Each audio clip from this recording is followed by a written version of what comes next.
Welcome to Easy 3 Sport Production. I'm your host, Suttles, and before we get started, if you're new to the channel, go ahead and hit that sub button. Make sure you click that like button. YouTube always likes it. And be sure to leave your comments in the comment section. I want to hear what you got to think about this next subject. So without further ado, let's get it.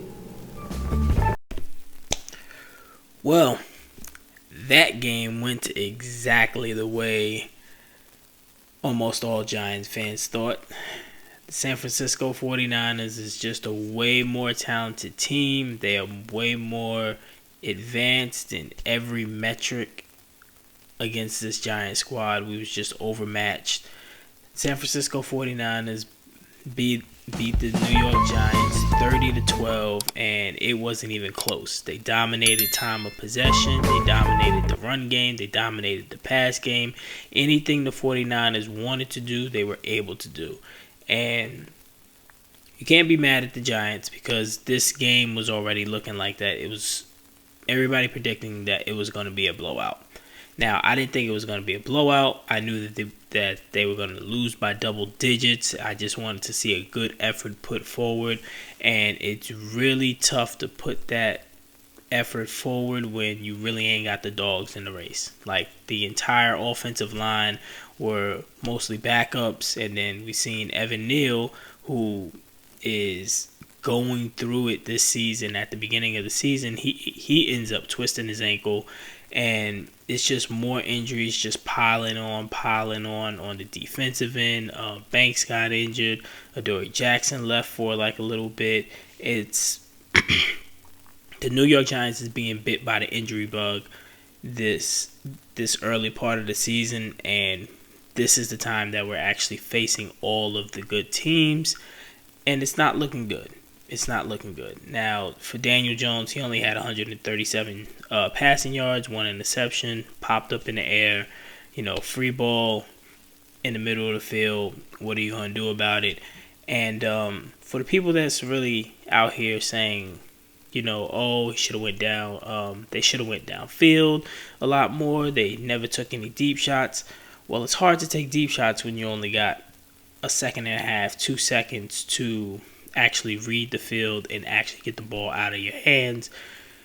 The 49ers came in here with a very good game plan because they are a zone-based team anyway, but what happens is that their front four can get pressure just like they're blitzing. So you're dropping 7. So when you're dropping 7, you got 7 guys guarding basically either 3 or 4 receivers going out. You're not going to be able to go deep at all. And when you look at the cameras and how they was doing the different angles and everything, nobody was open. They made the Giants take all the checkdowns all throughout the game, and they couldn't get anything going. They really couldn't get anything going. Now, they had opportunities to really sway the momentum and quiet the crowd down, but they couldn't really take advantage of it. Ultimately, it only ends up with 12 points and very bad statistics on everybody's part. Offensively, they couldn't do anything offensively. Now, defensively, what really hurt the Giants was the fact that they couldn't get off on third down. There was multiple times that they've had the 49ers 3rd and 13, 3rd and 15, 3rd and 12, and they legitimately converted each and every one of them. At one point, they had converted 8 out of 10 third down conversions. That is unheard of. There is no reason that any team should be converting that many third downs on you, especially when you're getting them in 3rd and long. So it's not like it's 3rd and 2, 3rd and 3.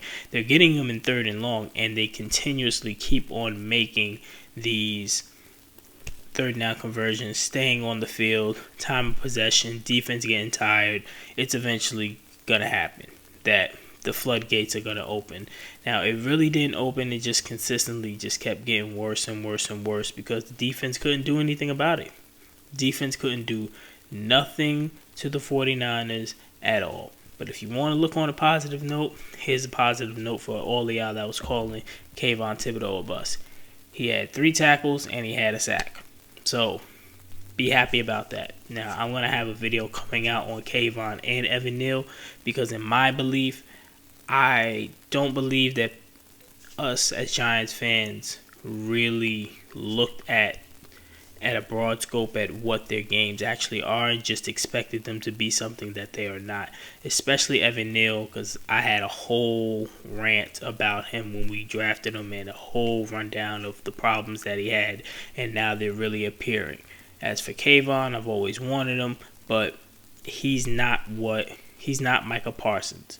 And Giant fans really need to get that out of their heads that, yes, we did not get Micah Parsons. You cannot insert somebody else who's not as talented or has that drive to be that kind of player. But those are for future videos. Thursday night football, another primetime game.